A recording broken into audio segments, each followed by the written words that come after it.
our focuses here at the Christides podcast is to bring storytellers, thought leaders, and experts that inspire. 1% better each day, one episode at a time, because small strides without pause make the greatest impact. And this week's guest is exactly that. She will blow you away, and having just returned from the 2025 Sailing Hansa Worlds in Australia. Here we go. She's the top inspirational leader of empowered women and a Canada Hall of Fame inductee. Not only is she a powerhouse from an inspirational and motivational standpoint, with over 100 million views virally of her video, but this woman is also a powerhouse in turning the meaning of N-O into K-N-O-W. She is a #1 international mega success as a TEDx speaker on multiple occasions, and having been a keynote speaker in over 40 plus countries. She's shared the stage with Jane Fonda, John Travolta, Dr. Phil, Michael Douglas, Mark Wahlberg, and dozens of more A-listers.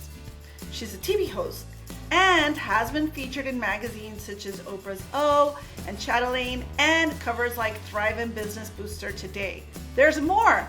She was the first of her stature who climbed the Himalaya mountains and captained tall ships in the Eastern Atlantic, and a decorated 2025 World Cup athlete in a male-dominated sport of sailing. She's a humanitarian in developing countries such as Uganda, Nepal, Mexico, and Jamaica, to name only a few. She does just a few things. And not only that, her book, Unstoppable You, Delivering the Limitless Secret, is a bestseller. Let's top it all off. As if she's not incredible enough in business, as a humanitarian and as a World Cup sailor and a mountain climber, she was also born a 4-way amputee, meaning no hands and no legs. Friends, today we have the Unstoppable Tracy delivering the power of determination. Take a listen. Hi everyone, welcome to the Christides podcast, where we have got Unstoppable Tracy Schmidt on this week's episode. I am very excited. You have a lot to share, and we have a lot to learn from you. I'm going to go ahead and jump right in, because I have a really important question for you. Something that I feel really aligned to is the power of being told no. Can we start there? Oh my gosh, yeah. I think we all, especially as women, we have naysayers, and also sometimes the naysayers us. Just the other day, I was Tim Hortons drive-through, and the Tim Hortons lady went to hand me my cup of tea that I ordered. And when I went to reach out with my hand, she's like, "Oh, no." And I'm the only 4-way amputee who's ever climbed the Himalayas. And I am like World Cup sailor, just back from Australia. 80 sailors, mostly men. All of them have hands and legs, all 80 of them. It was open.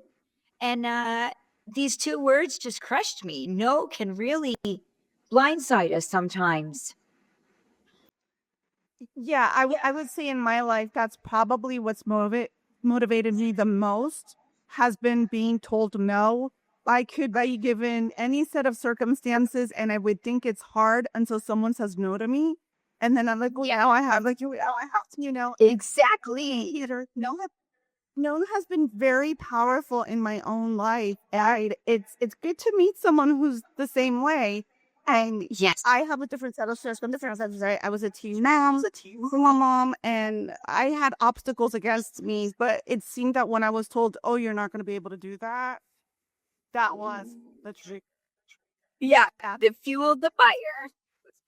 Yes. I think my biggest...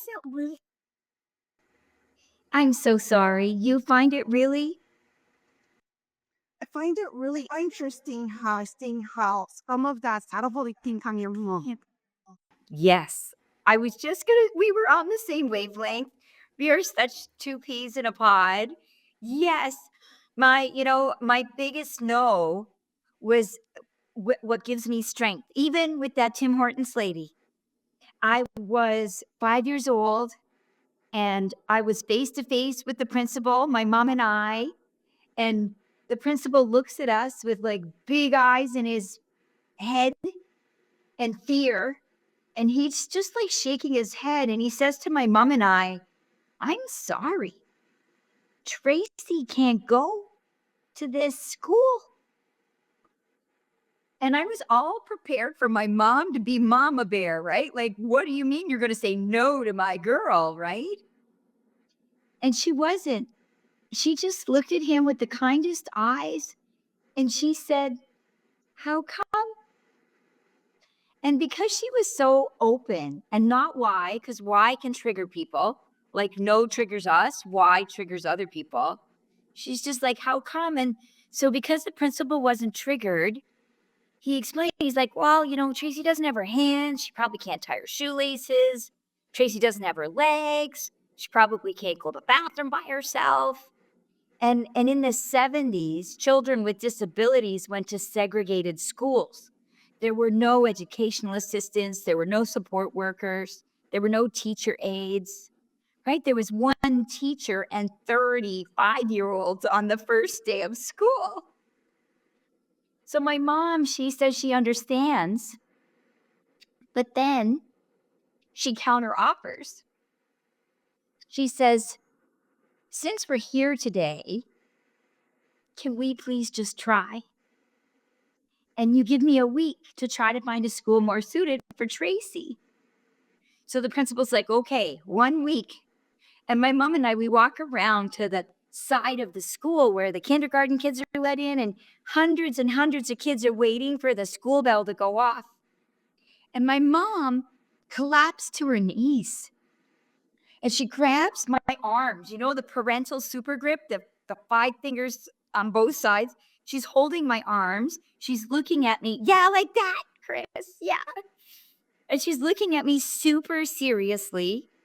And she says, Tracy, it's really important that you and everybody's included, including you. Well, I'm 5 years old. I don't know that if I don't get outside for recess, I don't get to stay at that school. I break free of my mom's super grip. I run outside.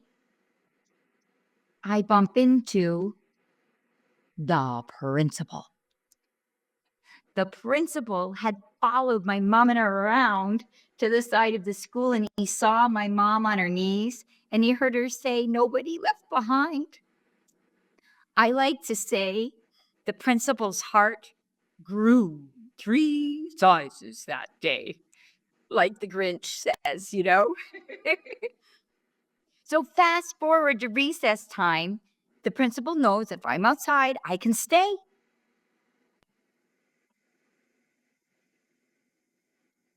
I never made it outside. The principal's heart is in his stomach. It's like, what am I going to tell Tracy's mom? He goes outside, he finds my teacher, and he asks my teacher, what happened? Couldn't Tracy tie her shoelaces? And my teacher says, Tracy was the first one to tie her shoelaces. Like, what? So, well, how come she wasn't outside? She said, oh, her little friend couldn't tie her shoelaces. It turns out none of the 30 kids could tie their shoelaces. By the time I tied 30 shoelaces, the recess bell had gone off. That's the day I learned to be brave. That's the day I learned that no, N-O, the principal just didn't know, K-N-O-W. And forevermore, that's how you and me, we both here know. They just don't know. Or sometimes we don't know. Like at the Tim Hortons. I could hear my mom in my ear. And she's like, she just doesn't know. Right? She wasn't the naysayer, the Tim Hortons lady. I was the naysayer. I let her impact me. But it was a nice, really quick reset because I could hear my mom. She just doesn't know. And so, I was like, oh, I can hold the cup, no problem. right? And she smiled and gave me the cup, and I drove away. And I know that she is impressed that I could hold a cup with one finger, right? Like, not that I can climb mountains, that I fly airplanes, that I jump out of airplanes, that I ride horses, right? That I'm an artist. None of these things are on her radar. She's just excited I could hold a cup. What I find fascinating and I think is great for our viewers to understand is that we can predominantly be caught up in our own heads. And everyone's challenges are different, right? I don't think it's fair to compare, but to be able to overcome or that mental strength that's needed to do the physical things you've been doing is big for anyone. Yet you go into this, are you afraid when you go in, play it anyway? Or are you just really that fearless? I think people think I'm fearless, but the reality is I'm scared out of my mind. I remember being on a cliff and hanging off the cliff, and there's even a picture, like no hands, no legs, right? I'm Thunder Bay, Ontario. And I went on to the Annapurna region, the biggest mountains in the world, right? I'm still the only four-way amputee, male or female, or they or them, who has ever climbed the Himalayas. But I remember hanging off the cliff, and there was like a projecting rock, and my stumps, my knees were about to leave the edge, and I'm like dangling in the air. And I was scared out of my mind. And somebody shouted, "Tracy, are you on the ground?" And of course I wasn't. And I'm like, no, petrified.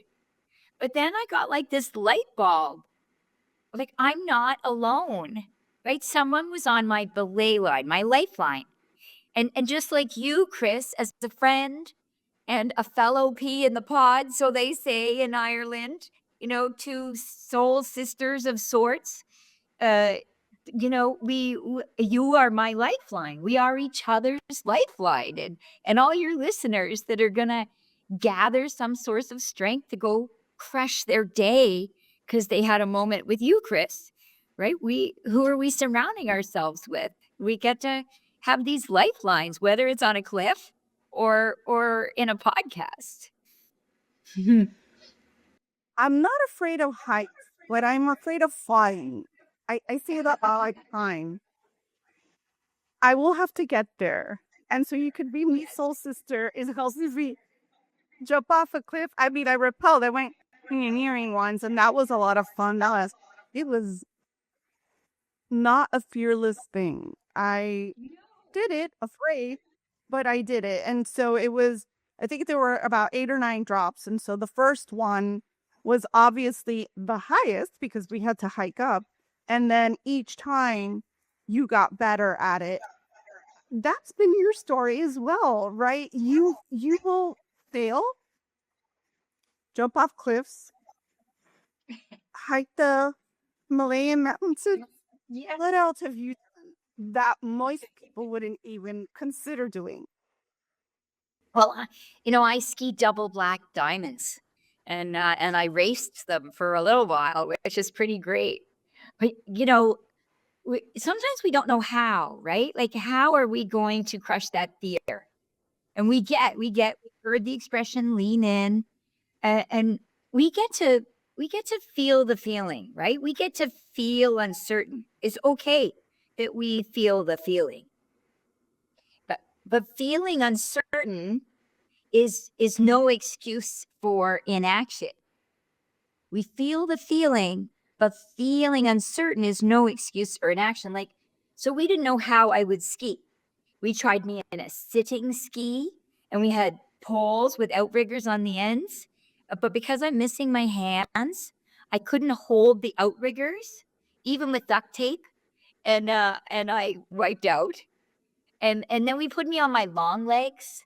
And because both of my legs end above my knees, my prosthetic legs are kind of like a puppet legs, right? The knees don't have any control. It's a balancing act on top of the knees. And so when we were on the incline of the hill, my knees collapsed. And I remember, you embrace the possibility even when you don't know how, even when you're scared, even when you're feeling uncertain. And so I embraced the possibility. I'm going to ski. I don't know how, but I'm going, and I'm not doing it alone. I have a ski instructor and I have a team of people that are supporting me that I've rallied, but I still don't know how I'm going to do it. And I'm sitting on a bench inside and I sit beside my ski instructor and my young brain looks over at his feet. I have a feet theme. I've got shoelaces and now I've got my ski instructor's feet. It's so funny as a girl with no feet. Yeah. So I look over at his feet and I was thinking, holy cow, he's got big feet. And it was a little bit inappropriate. But then I got a light bulb. He's got big feet. So I could put my legs, my stumps, remember they're just the thighs above knee. I could put my thighs in men's ski boots. Backwards. I put my legs in men's ski boots backwards because I don't have any toes. And ski boots are angled. And so they're canted for when you duck squat down a hill. So because I was knees to skis without any knees, the backwards boots gave me the duck squat. So yes, it is scary, but yes, you get to feel uncertain. You get to be scared. But yes, you get to embrace the possibility even when you don't know how. You don't avoid failure, wiping out with the sit ski, wiping out with the long legs. You get to jump out of the airplane. You just make sure you know who packed your parachute. Right. And today, Chris packed my parachute. Chris set me up for success for having this conversation today, and your team. Just to clarify, or to add, you won a bronze medal for that, correct? Oh, you're right. I eventually got out of the backwards boots, and because of what we learned with the backwards boots, I got to become high performance, and we created some sockets, some ski legs out of my old out of my old walking legs. We took the knees off and the calves off and the feet off, and we attached the socket to a binding with a foot plate, got rid of the weight of the heavy ski boot. And I went on to get a bronze medal. Yeah, you've done your research. Thank you. I like to study my guests. I like to, we're very strategic in how we do our outreach. I didn't share this with you before, but we chose you for the growth mindset episode. Because we felt that other than having Carol Dweck, who's the author of Mindset, which I'm a big fan of, why not bring on someone that's actually worked for?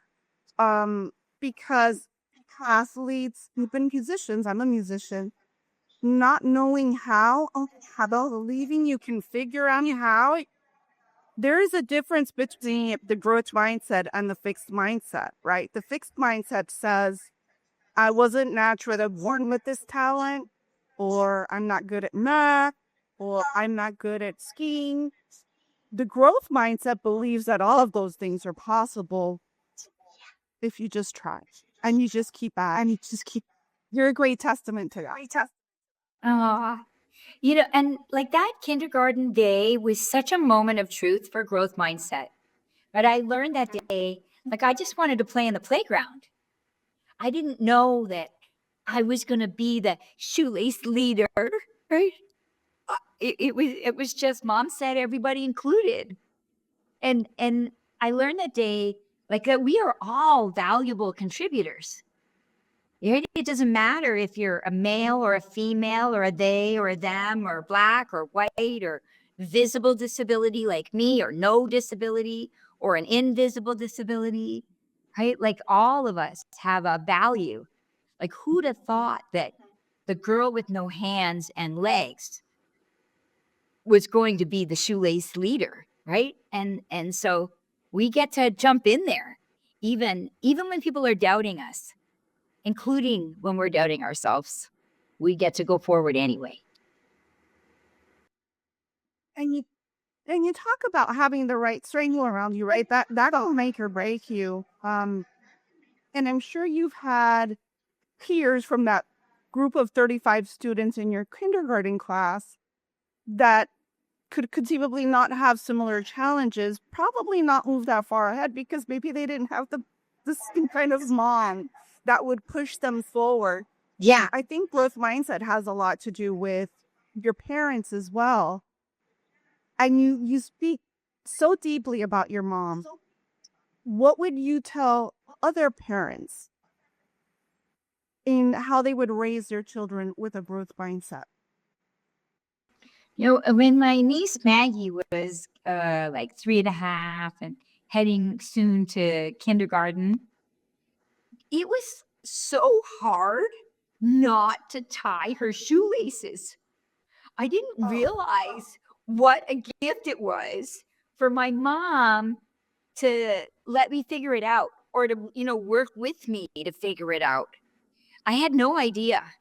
And so sometimes we're in this era where we're having less children and there's, our grandparents are alive. So like Maggie has got two parents, an aunt, and then grandparents on both sides, right? There's all these people that just want to love her and help her.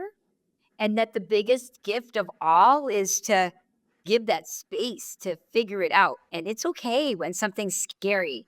I worked at Air Canada and we were 30 plus years.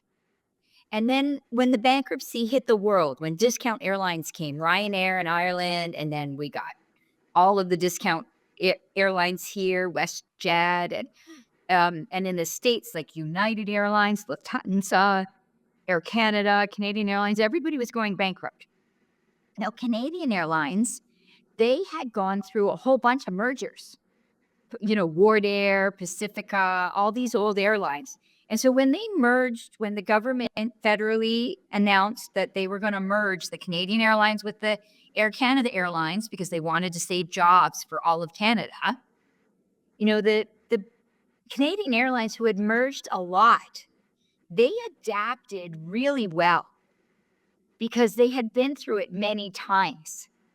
Whereas the Air Canada people, it took them a lot longer to adapt. And so, you being a teenage mom and me being somebody who was told, no, you can't ski, no, you can't go to school, no, you can't swim, no, you can't fly, no, you can't paint, no, you can't be in movies, like everything's no, always no. So if I took any one of those no's, I'd be stopped. Right. So, I think you and I are kind of lucky that we learned, you as a teenager and maybe earlier, and me as a little girl, that because you were a mom, nothing was going to stop you from being the best you could be for your baby girl. Yeah. Which is much more admirable. I was just a 2-year-old that wanted a cookie. And I didn't know that I wasn't supposed to be able to climb up the ladder to get to the cookie, like and build one. If there's no ladder, move the stool, move the couch, find a way to get the cookie. I wasn't being heroic. I was being like every other 2-year-old that's unstoppable about figuring out how to get a cookie, but that I had to build the bridge to get there. And so I think, your amazing heart for your daughter, right? Yeah, for yourself. Yeah. I just like an energy. Yeah. Yeah. So in some way, you, me, Canadian Airlines, and the difference with successful and failure, there's these common quotes, is that someone successful tried one more time. And with sailing, I drove down to be with this gold Olympian in Miami where you are. I'm Tracy from Toronto. You are charismatic Chris from Miami, magnificent, marvelous Miami. And I drove down to Miami where this gold Olympian was, the only one I knew of in North America. And he trained most like people that had already been seeing gold and pretty much men, able-bodied men. And I'll let you in on a secret. Initially, he was a little bit like Shrek. You know, the Shrek. No, he's a very handsome man. Very, very handsome man. Yeah, he looks more like Thor. Like he was just this big blonde Viking. He's very handsome. And I wish I was the Fiona of the story because of that. But I'm more like the donkey. I was incorrigible. Because, Donkey would just keep knocking on Shrek's door, right? So for 90 days, for 3 months, I slept in my car, hiding in the boatyard called Shake-a-Leg. And I was hiding my car between a couple of multi-million-dollar yachts so that they couldn't see it. And I was chained in and safe at night because they locked the gates at night. And I slept in my car. And I'd wake up at like 5:30 in the morning because the sun is shining in the car, right? There's no blinds in the car, even as much as I would try. Guess who watches boats at 5:30 in the morning? Magnus, marvelous, magnanimous Magnus. And he washes and waxes boats.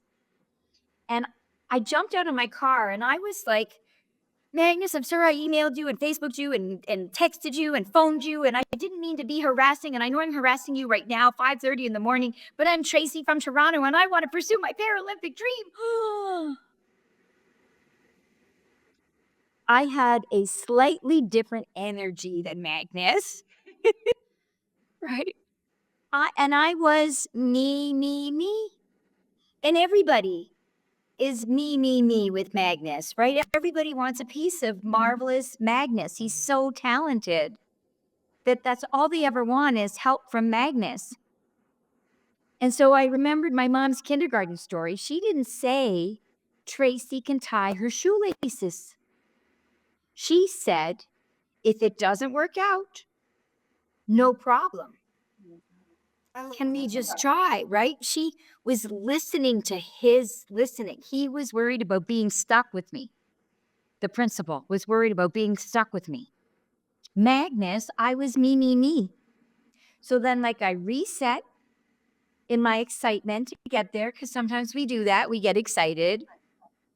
And I picked up a sponge and I started washing and waxing the boat with Magnus. Do you know this movie? Wax on. Yes, the Karate Kid of sailing.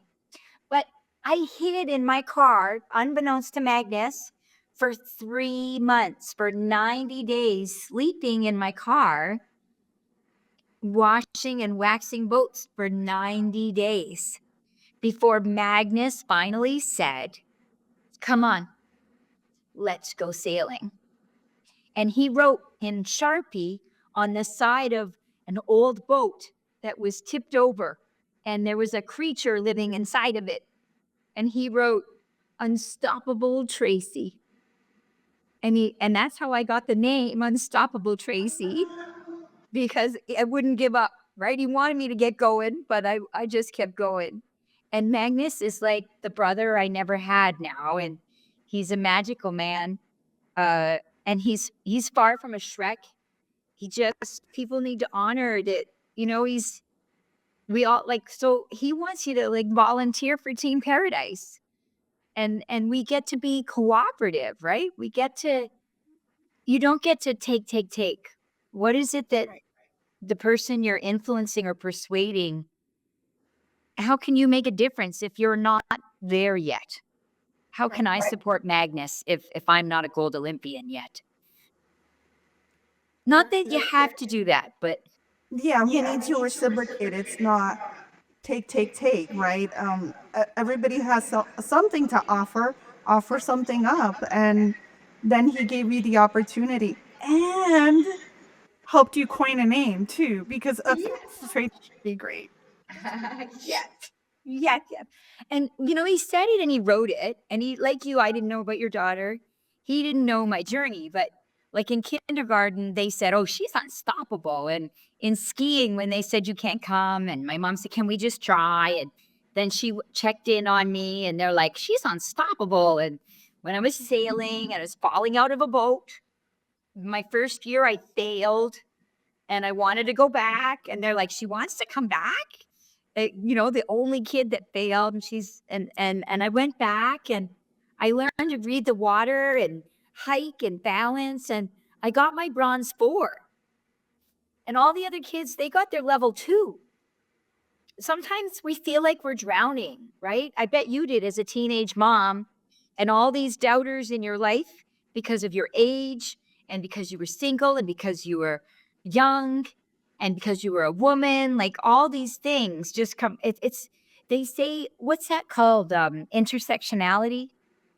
Like so I'm a woman and I'm disabled, so I have 2 variables. If I happen to also be Black, that would have been another variable. If I was a lesbian Black disabled woman, there would have been 4. Like the more things you have overlaid, it's not like double, triple, quadruple. It's 10 times the impact. So you being young, you being a woman, you being single would have been 30 times the impact of another young woman the same age as you trying to get a job or make a difference somewhere. Just like you, I had an amazing woman behind me. Oh no, my grandmother had everything to do with coming to me and saying, "This is not the end of you," and go, go, go, go, go. And I had my daughter in the early 90s, still a little testy, to be an unwed mother, especially, so young. But my grandmother was definitely that support for me in saying, you gotta go to school. You gotta go to school. You need to make a career for yourself because you need to take care of this child. And I remember she'd take care of my daughter while I went to school, while I studied. But on a Friday or a Saturday, if I wanted to go out, it was like, no, Yep. not party. No. To study, yes, and to go to school, yes, not to party. And a lot came out of that, and it's amazing how sometimes you just need one person that kind of catapults you that way. And thanks to that, I've had a very successful career in finance, now an entrepreneur. I knew that would happen. I wasn't sure how, but I knew it would happen. And then I'm also a musician. I'm running a podcast. See, I knew nothing about podcasting, and here I am giving it a shot. But it does that whole thing you talk about, not being alone, can really be. It can make such an impression, a lasting impression. Um, but I want to move on to something else because we reached out to you as an athlete, but there are many more facets to you, right? Boardrooms, um, being, an advocate for others. Tell us a little more about what else you do other than being an athlete. Well, so I started to share the Air Canada story. I went management and career development, and so I supported the merger, and I supported the bankruptcy, and I with Uber, I supported busting Uber into Canada, not alone, but as a facilitator, facilitating those conversations. Shoppers Drug Mart, when pharmaceutical reform happened, and we used to fund a big chunk of pharmaceuticals, and then it got dialed back. In Shoppers Drug Mart, 55% of their profits were pharmaceuticals. So overnight, their big economical structure was cut. And so I facilitated those conversations, and that's when we dialed up beauty, we dialed up baby, we dialed up food. Those weren't my ideas, but I was the facilitator that generated the conversation with the people that are front line. and came and implemented the ideas. And we had red on the balance sheet for pharmaceutical because it was such a, but we outperformed the stock market even with part of our balance sheet red because of the increased beauty, because of the increased food, because of the increased baby. Like, who's our customer? Moms, women. Like, let's make their lives convenient. Food, beauty, baby, right?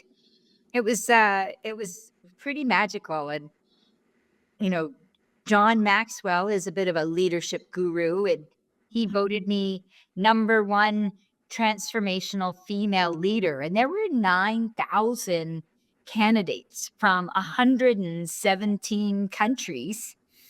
And it wasn't an award for people with disabilities.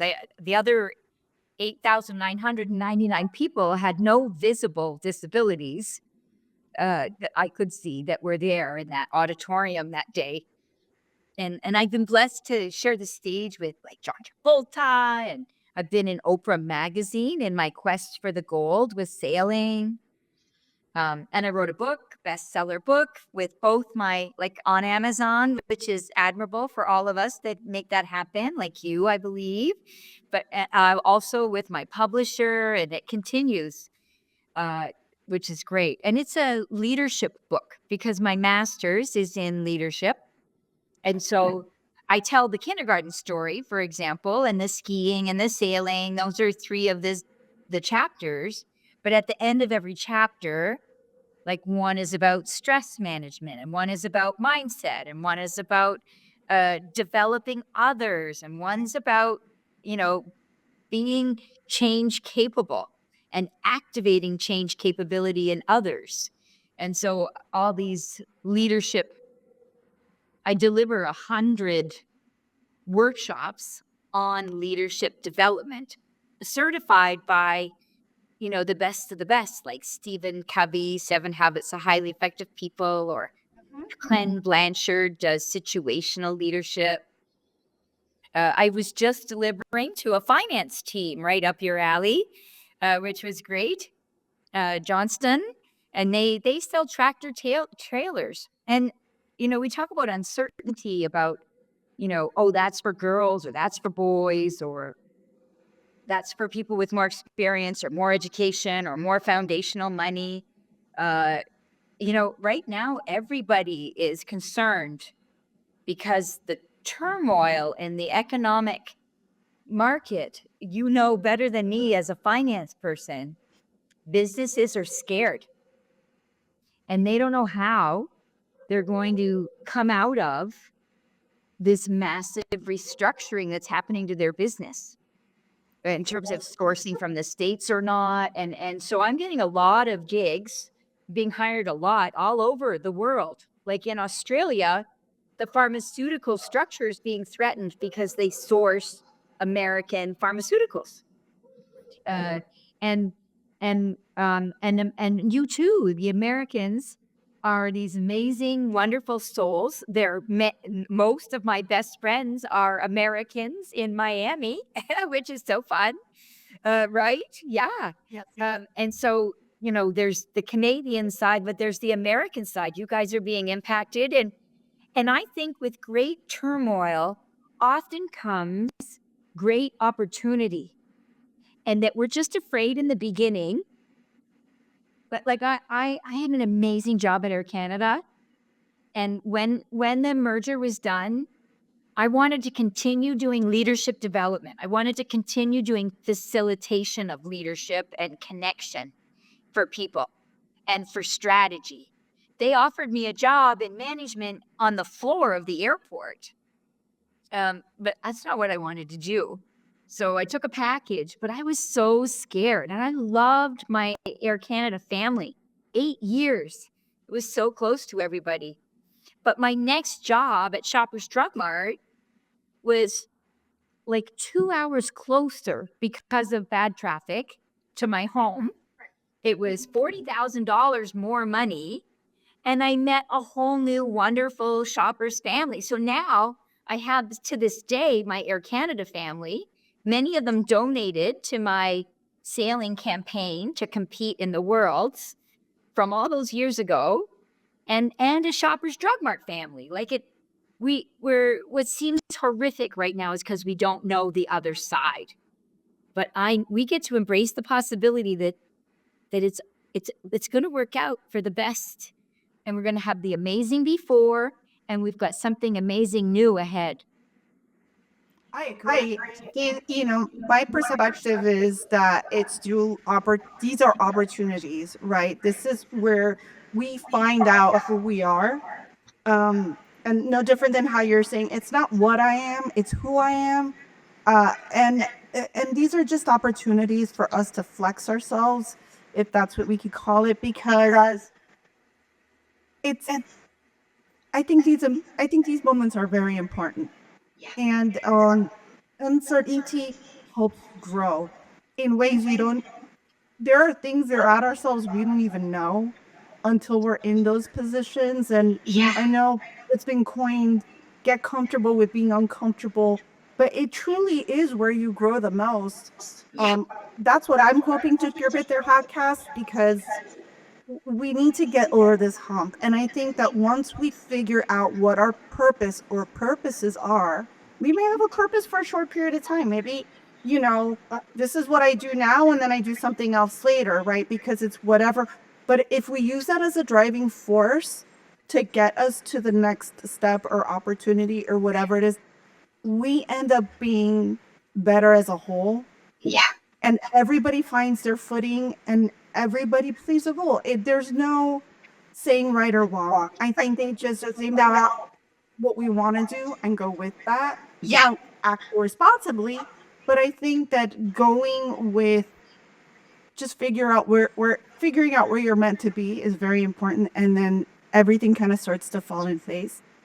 Yeah. But we need people like you to say, yes, you can. Yes, you can. Like saying, yes, you can. Go forward. Yes. With people. And I think that that's the great story, that your Air Canada family helped you fund. That's amazing. Isn't that beautiful? Yeah, just March. I found it in February that Canada was not on the start line. My American sailing friends, they're like, Tracy, you got to come. Canada's not, there's no Canadians on the start line. And they reached out and invited me and encouraged me. And it was February. And it was $7,000 to get a flight, to rent a boat, to buy a sail, like a brand new sail and a brand new boat. Like we're flying somewhere to, your housing for the 10 days, right? Travel's not cheap anymore. It was $7,000. And it needed to be overnight. So it was like, I put it all on the credit card. I didn't know how it was going to be paid, but I embraced the possibility. I'm going to figure it out. And I put up a crowdfunder, and the people that showed up in my life were some of my skiing family, some of my Air Canada family, some of my Shoppers Drug Mart family, some of my actual family, and then many of my speaking family. Like after being on many stages around the world, some of the people jumped in as well, and I wanted to raise $6,000, and I raised $7,000, and it was amazing. And it was so great. And if your grandma didn't force you to stay in on pub night on Friday nights, and if my mom didn't make me tie my shoelace, and if Magnus didn't give me the diligence for 3 months to demonstrate that I've got that perseverance and resilience and rigor for him to invest the time in for 3 months, that I probably wouldn't have had the rigor and the perseverance and the diligence to do the next part of the journey from 2011 to last month, right? It's been many years to create that Australia possibility. So my mom would say, right, like, you have every excuse, right? No one would judge you if you went on disability support program. And we're very lucky that there is that program for people that really, really need it.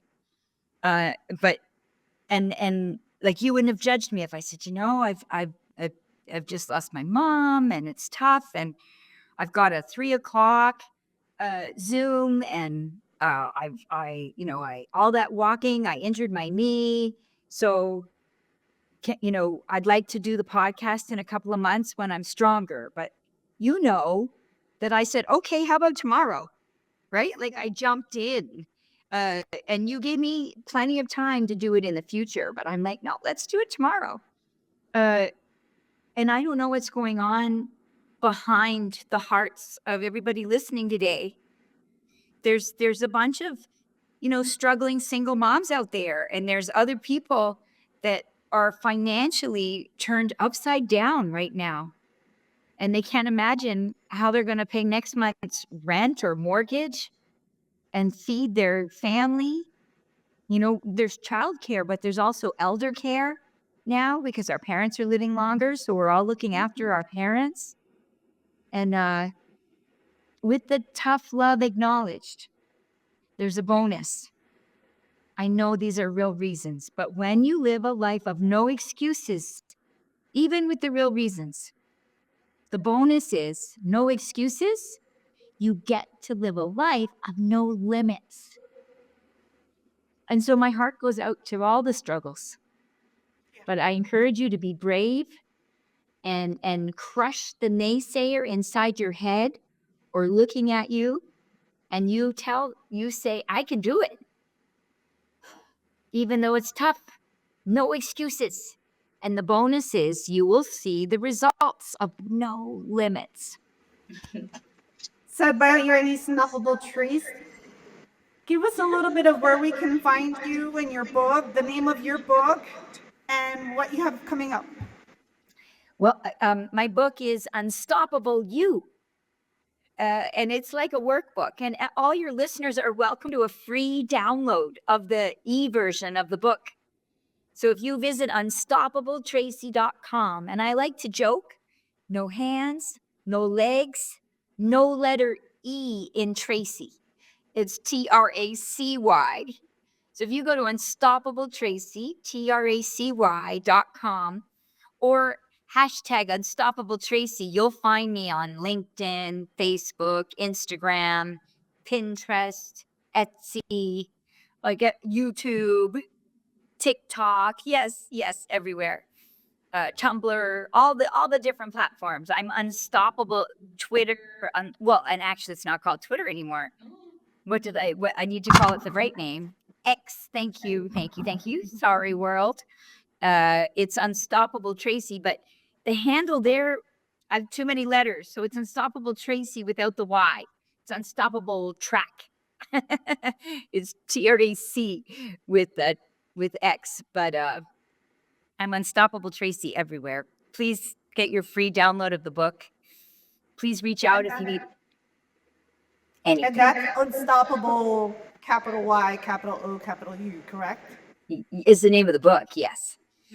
Yes, Unstoppable You. And you can find the book on Unstoppable Tracy. Thank you so much, Tracy.